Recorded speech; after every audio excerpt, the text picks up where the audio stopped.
tuned in to the Community Cats Podcast. Ready? Let's go.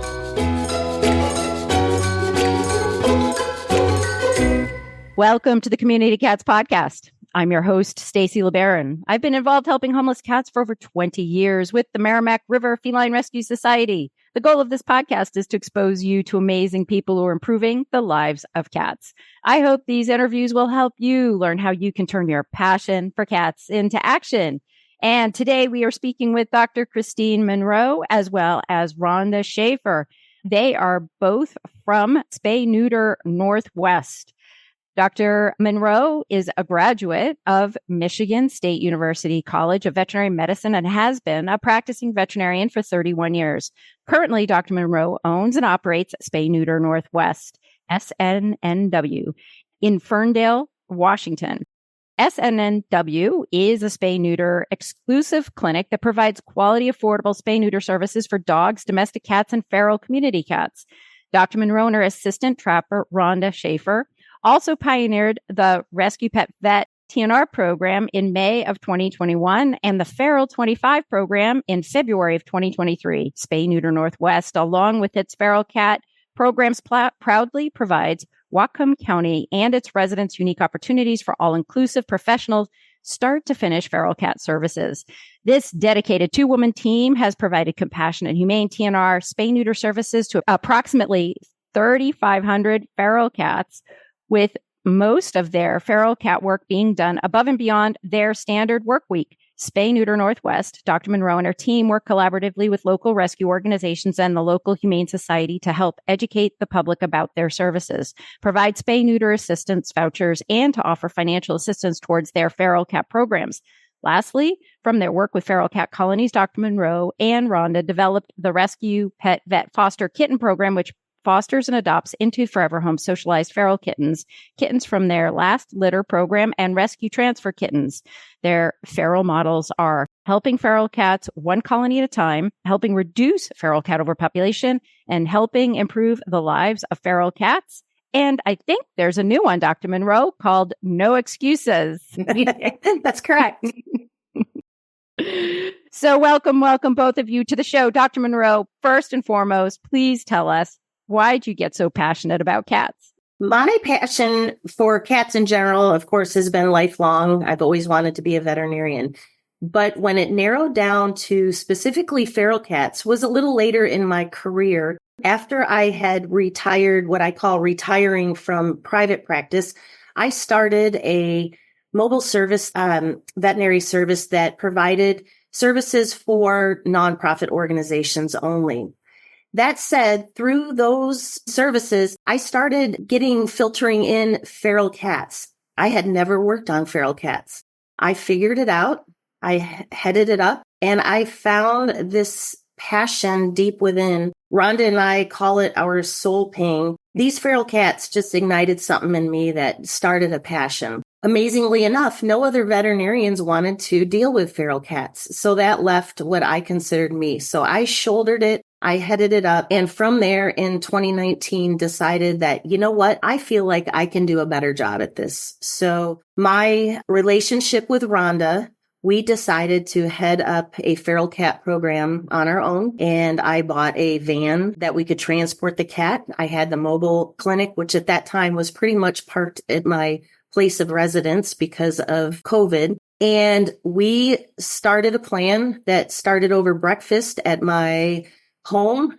And I think we were writing things on napkins, scratch pieces of paper, and so on. And from that, we started a program that has developed into a two-woman team that's 3,500 feral cats. And when I say two-woman, I mean two-woman. It's just us. Our largest colony to date is 88 cats. I did 60-some cats when I was sick with COVID because I certainly wasn't going to tell Rhonda to release them all. I figured it out. I did it. I blazed the trail. That said, that's what ignited my passion. And from there, I figured out very quickly that there is a lot of programs for help, but not much help towards feral cats specifically. Since I'm not a nonprofit, that really put handcuffs on me because I was providing services up and above what nonprofits were for cheaper prices, but I couldn't get any assistance. So a lot of this was coming out of my own pocket. And fast forward to today, I feel like we are educating. We are now starting to receive help. We're starting to have people understand that don't be so complacent with calling it kitten season. We can do something about this. Let's head up the problem and let's put money towards what I consider a big source of the problem. And you will see reduction of kitten numbers into the shelter, into our current rescues, and start solving the problem instead of just heading on what we are seeing, the kitten with goopy eyes or, things of that nature. So I'm really trying, along with Rhonda, to start. I always say start as like an onion. You start at the center and you can peel the layers, and let's start in our own in Whatcom County. And once we get this county, what I consider under control, then maybe we can open up to the next county, to the state, and so on. But I feel we have made a mark here locally and we want to continue. And we have now started seeing the progress of that because the uptick in calls and communication through email for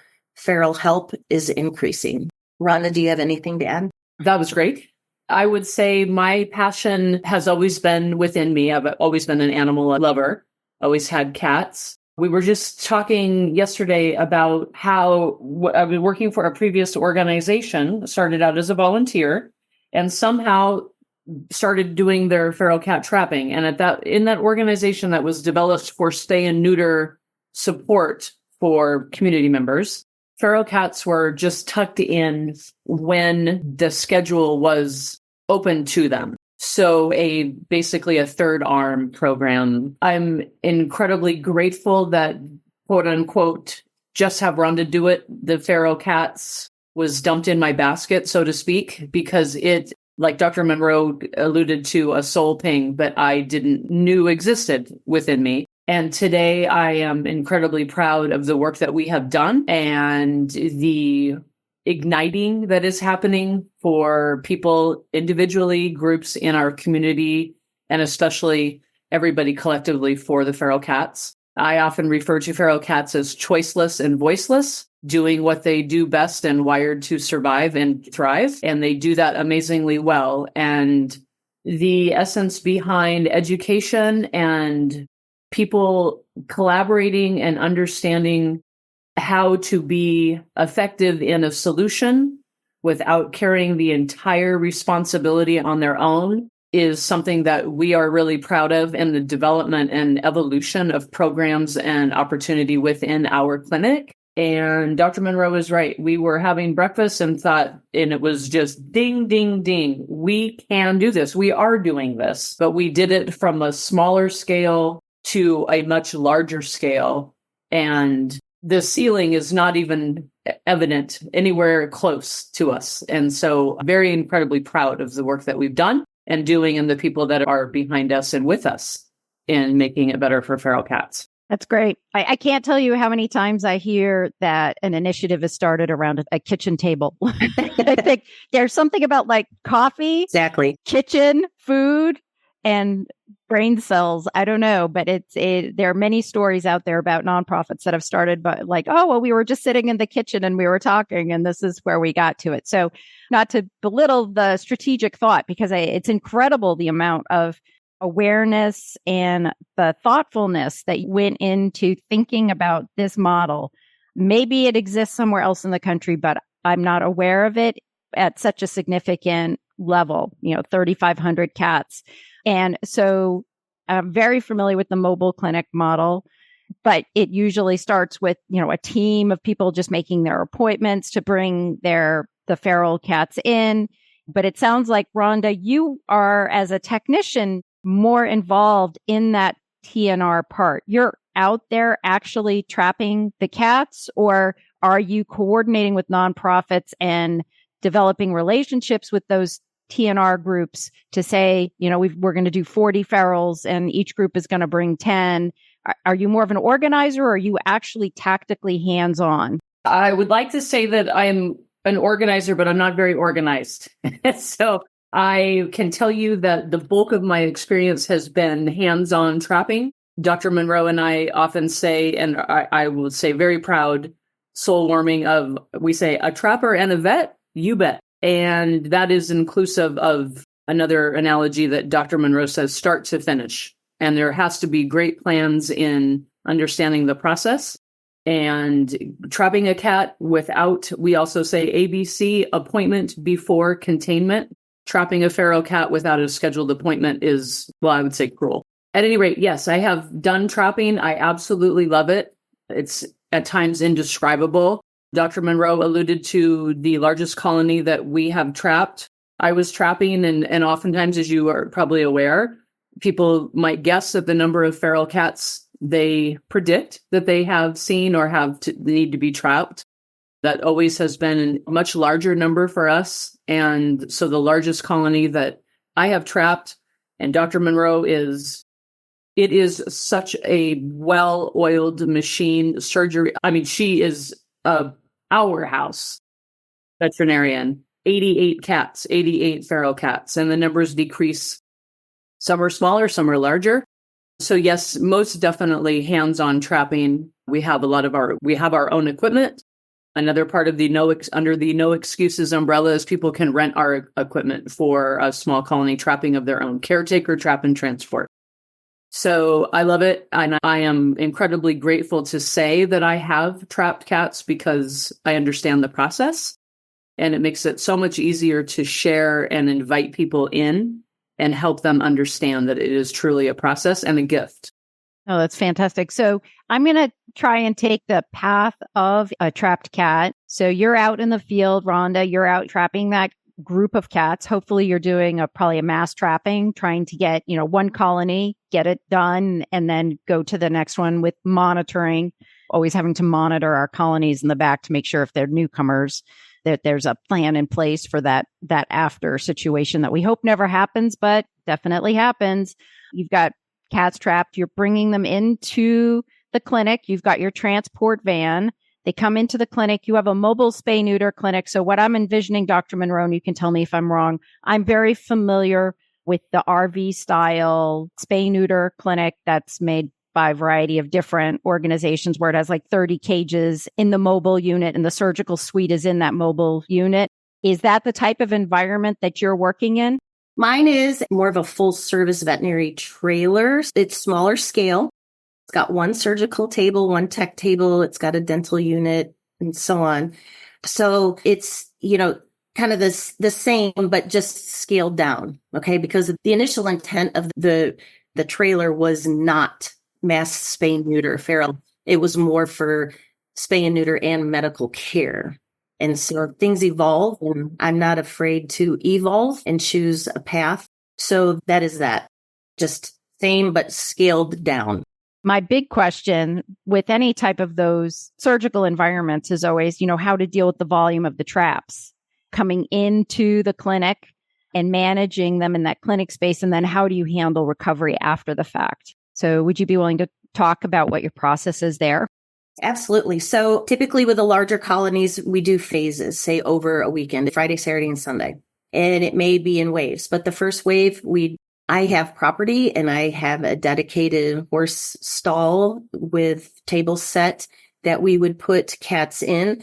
Sometimes, depending on the weather, we would just leave the traps in the van and pull the van up right adjacent to bring them in. What I have learned is take a overview of the cats, and any one that looks like it's a very, very, very pregnant female, that goes first. I learned that day one. So kind of do the overview, and then we bring X amount of traps into the trailer, and then I start the process. Once surgery is done, they go in, they stay until they are awake, not necessarily fully recovered. Once they're awake, they either go back into the van, dependent on weather, and then we keep them overnight. So in addition, we are the caretakers. They go back to the dedicated stall, and once they're awake, they are given food, and then they stay there overnight. Sometimes if it's, again, a big colony and we don't want to release before we have them all, we will keep every single one of them. We will change out their pads, and give them breakfast and dinner and so on. And are you ear tipping them on the right ear or the left ear? And are you tattooing on the belly at all? For the female cats, I do tattoo. And yes, I do ear tip. I ear tip the left. When I first started, I was instructed, and I can't even remember who instructed me. It was somebody involved in it, in the feral cats, instructed the right. Then I quickly realized that the majority of folks were doing the left. So I switched to the left. And I'm going to tell you what, I know it's just an ear tip, but I really take pride in that ear tip. I take a lot of pride in that ear tip, so absolutely. And kind of things that I've learned too is black cats, I take a little bit more of an ear tip because they're harder to see at a distance to really see the ear tip. So, some of the stuff I love to hear pearls of other people, but some things you just kind of figure out by yourself in doing it. And it's kind of a great feeling. It's a real beauty to say, no, you know what? I can see this now. I'm going to do this a little different to make it a little easier next time. So we just kind of learn as we go and develop our own, kind of, as my son would always say, Mom, just blaze your own trail. And that's what we've done. It may not be exactly like somebody else does, but everything is done with a purpose and a why. And I'm certainly never opposed to change or doing something that may be an improvement or, something of that sort. Mark your calendar. It's happening this Saturday. Join us this Saturday to learn the art of trap-neuter-return, a powerful way to transform the lives of community cats. Brought to you by Community Cats Podcast and Neighborhood Cats. This session is for anyone who wants to turn their passion for cats into action. Whether you're a seasoned caretaker or just starting out, there's something for everyone to learn. Don't wait. Reserve your spot now at communitycatspodcast.com/get TNR certified. Tomahawk Live Trap exceeds customers' expectations by providing them with the highest quality humane animal control products available. Check out their new Pro Series Gravity Door Trap. They feature a door that sets automatically when you open it. No hook or plate setting needed. Use discount code Keep It Humane for 10% off your order at livetrap.com. In a recent study, 97% of respondents said that pets are family. Communities can play a vital role in helping to keep families together. Whether it's reuniting lost pets with their owners, donating pet supplies or funds for pet owners in need, or offering short or long-term fostering, people can help keep pets and their people together. We just have to show them how. Did you know there are resources you can use to help bring attention to the programs you offer to help them do just that? From public service announcements, short videos, printable posters, online and social graphics, and much more. Find your resources at www.petsandpeopletogether.org/campaign-resources. #be a helper. Are you passionate about making spay neuter services more accessible? Join us for the 2024 United Spay Alliance online conference on October 12th and 13th, hosted by the Community Cats Podcast and the United Spay Alliance. This 2-day virtual event brings together animal welfare experts offering presentations on starting low-cost spay-neuter programs, fundraising, community outreach, and more. Learn what's working from professionals and volunteers and get inspired with new strategies to help control the cat population. Register today at communitycatspodcast.com/spayallday and be part of the change. In addition to the hat that I wear here at the Community Cats Podcast, I'm also the interim executive director at the United Spay Alliance, which really strongly promotes high quality, high volume spay neuter techniques. Most of those techniques are focused on a clinical setting with regards to owned cats. And I'm making an assumption here that you follow high quality, high volume spay neuter techniques. You were trained somehow, some way, and I'd love to hear how you were trained in the process, whether it was on your own or just by learning, watching, seeing, creating your own style, or if you were officially trained in some way. But also, how does dealing with feral cats, does that really impact the process, or is it still pretty much the same in the tools that are used in the high quality, high volume spay neuter, Dr. Monroe? I was never officially trained high quality, high volume per se. My spay neuter surgical skills started out in private practice. But the way I really got into opening my eyes to a different sector is I was involved with the local humane society, Whatcom Humane Society. I walked in one day because they asked, could you please help? This was 1999. And I walked in and I literally went, oh my gosh, they need help. I can't not help. I had never been exposed to humane society, anything at that point. I was young in my career. So through there, my surgical skills improved, incisions became smaller, things of that nature. So I would say I'm very efficient at my surgical skills, keeping in mind that I've never held a job where I just stand at the surgery table and the technicians just replace the animal, right? So I couldn't even tell you what I could do in that setting, but I can tell you that I can do 88 animals by myself and with Rhonda's assistance. Again, she's got another sector too she's doing. So some of it, I do the surgery with the two of us or just myself, being the eyes and the ears and administering the injection and everything else. So you evolve and deal with what is given to you. Then a couple of years ago now, I actually tuned into, I want to say, one of the the large Humane Society sites, and actually watched some videos of what they recommend.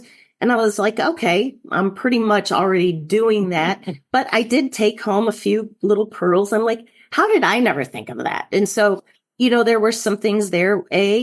It made me feel great that I was already doing this. And I left with 2 new techniques that I was like, all right, this does make it a little bit easier. I like this. And it gave assurance too that, okay, I'm doing just fine. Yeah, no, and I think that's excellent. I really appreciate the fact that as we continue to grow and get to know more people, that trying to connect veterinarians like yourself and technicians like Rhonda with other like-minded folks across the country. There are several other mobile programs that work in a little bit of a different way, but yet at the end of the day, there's still the ultimate goal is to reduce the overpopulation situation that is out there.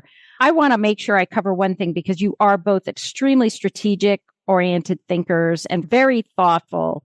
And I want to ask one question before we move on to the foster kitten program, which I also want to make sure we cover today.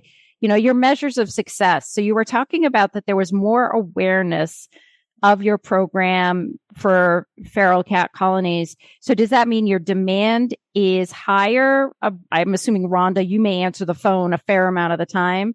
I'm making an assumption here, but Rhonda, is the demand for services higher? What are your measures for success for the county? For then you can say, okay, now we can think about moving someplace else. Before Rhonda answers, Stacy, I would like to just interject because this will make it a little bit clearer of what we are faced with today or experiencing. When we first started, one of the rescue groups that I was providing services for, their group really was established at that point, and the director of that group, was really passionate also about feral cats.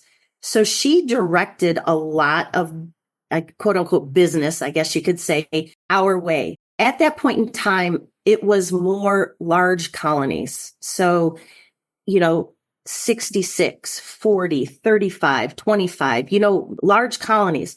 So once we started completing, and we literally were closing colonies. Like we went out and we counted 88 cats and we did 88 cats. So we were closing colonies. That was 2021. Now fast forward to 2024. What I saw occurring over the years over the short number of years, was that the request for large colonies was decreasing as the request for smaller amounts of cats and singles, doubles, maybe 5 was increasing. Well, for me in a business model and what we're doing, that was really not efficient for us to go out and do full service. So I'm always thinking like, okay, here's this demand. How can we reach this demand with our current model? Well, we can't. So how about something called caretaker trap and transport?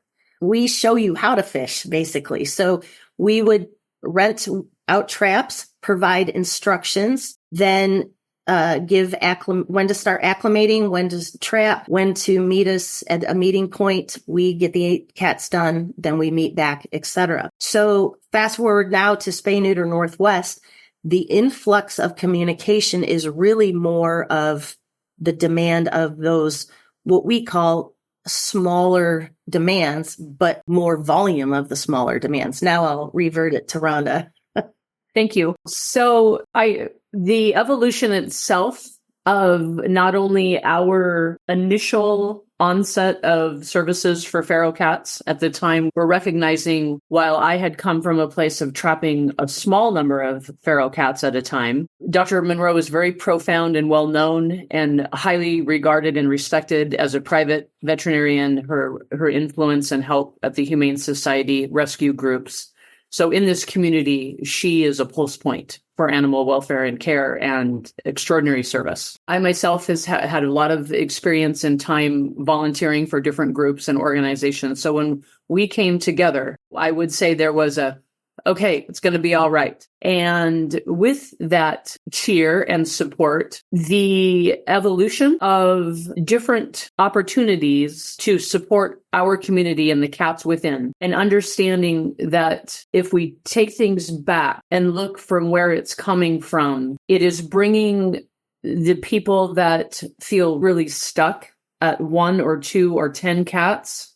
Oh no, now there's 15 cats. Oh, another litter of kittens, to reach out. And so what is happening is the word of mouth, the understanding that we're together, we're still collaborative, the opportunity for services and help exists. There are resources, and then meeting them and how to support that and get people to be involved in the solution. And we all know that a colony of 88 cats starts from a colony of 2 cats. And if people will speak up and accept the understanding, it's far easier to do 2 or 5 or even 10. There's no excuses or need to wait until it's 88 or 20. And for that reason, I believe that while the idea and the goal is spay and neuter and reducing, oftentimes we say feral overpopulation, but feral population just in general, correct, comes from a place of collaborating and just at the same time, there's always 2 or 3 lanes moving at once: education, connection, collaborating,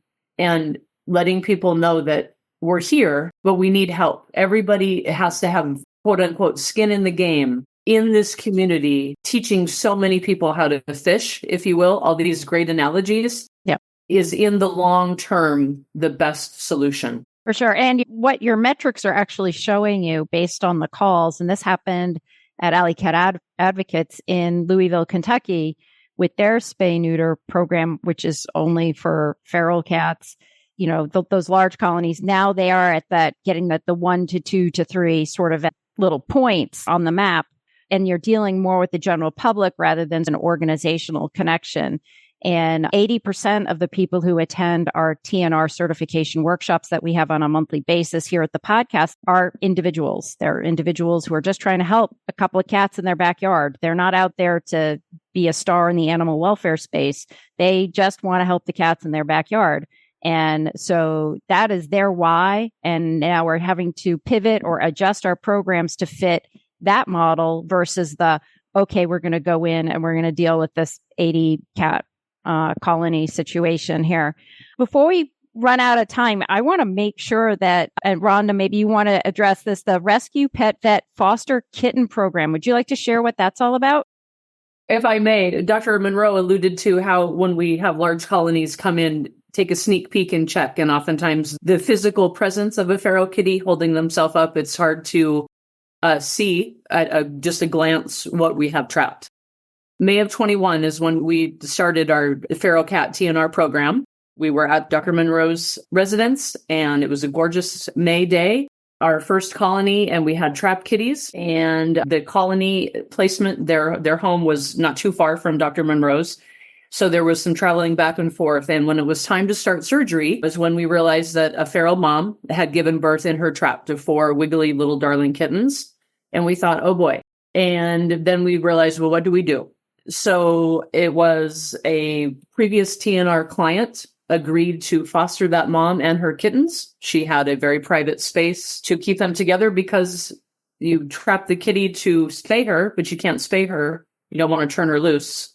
And there was 4 more kittens in the colony, right? So that turned out to be a situation where those kittens were eventually socialized and adopted out into domestic homes. And that mom cat was adopted by that family, and she continued to live. She did receive an ear tip and lived outside. Meanwhile, on that same property, a litter of kittens had emerged from under a shed, and so we thought, well, here we go. Now I guess we're going to start a foster program. So those 5 kittens came to live with me. I still have one of them today. And I would tell you that while morphing feral kitties, moving them from feral life to domestic life, the collaboration and the people that we meet along that process are now people that have either adopted kitties from us, continue to support our program and share word of mouth. And from that, people are calling in and saying, we understand you have a feral cat program. I have 2 cats. Or right now is a very heightened demand for, I have a mom and kittens.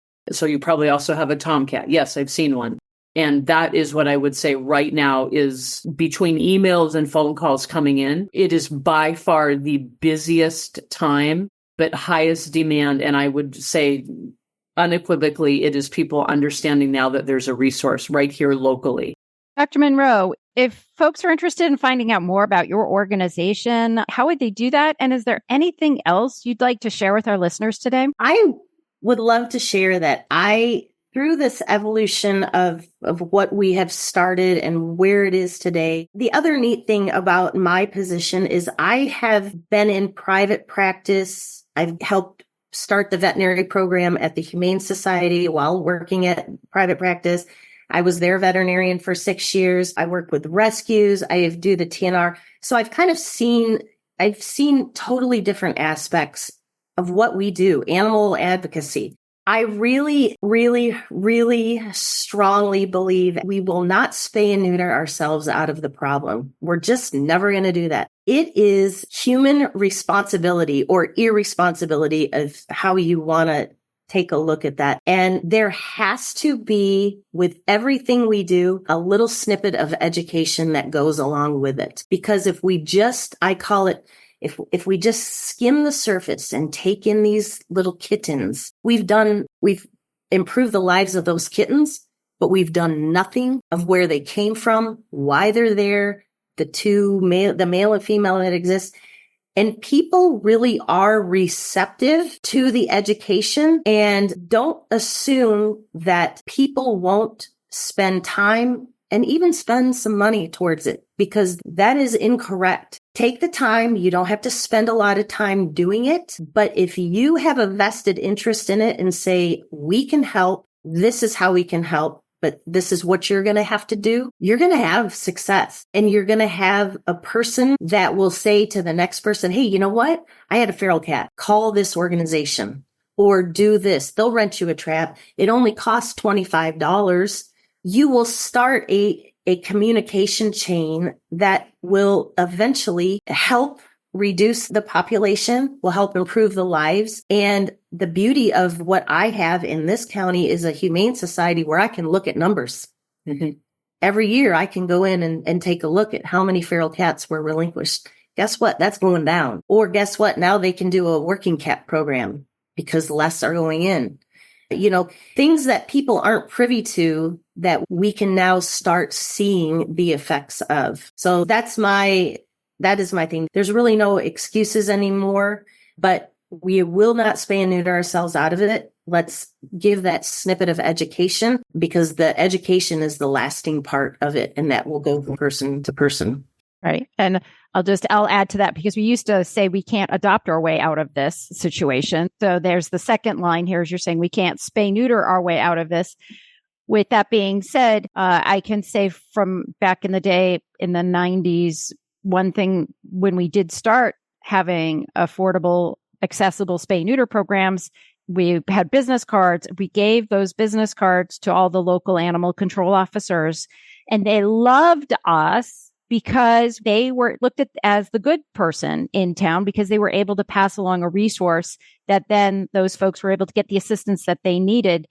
and it was their animal control officer giving them that information versus giving them a citation or a fine or something like that. So it helped improve the image of the community resource, using the local community to feed that information, not coming from an outsider's organization, somebody, oh, that's crazy. They've got a mobile cat mobile that they drive around, those crazy people or whatever. But no, it's coming from the animal control officer in the town, or from even the local veterinarians in town were handing out our business card because somebody would come in, I can't afford that to get my cat spayed or neutered. Oh, well, will you consider this alternative? And they would do the card because the mobile clinic drove around to different towns. And so it's really understanding the needs of your community and at what level they're at, what the culture situation is like there, and the economic situation. So there is a certain level of a needs assessment that needs to go on. Also, in understanding your community and how to work, pivoting. You're always pivoting. You are analyzing what's going on in your community and you're changing. And that's what we have to do too with all of our programs to be able to be the most proactive and impactful. And we're turning our passion for cats into action. So Rhonda and Dr. Monroe, I want to thank you so much for being guests on our show today. And I really hope you'll be on again in the future. Folks that are out there listening, please tune in to this podcast again next week. Please consider sharing this podcast with others, and don't forget to subscribe. That's it for this week. Please head over to Apple Podcasts and leave a review. We love to hear what you think, and a 5-star review really helps others find the show. You can also join the conversation with listeners, cat caretakers, and me on Facebook and Instagram. And don't forget to hit follow or subscribe on Spotify, Apple Podcasts, Google Podcasts, YouTube, Stitcher, or wherever you listen to podcasts so you don't miss a single show. Thanks for listening, and thank you for everything that you do to help create a safe and healthy world for cats.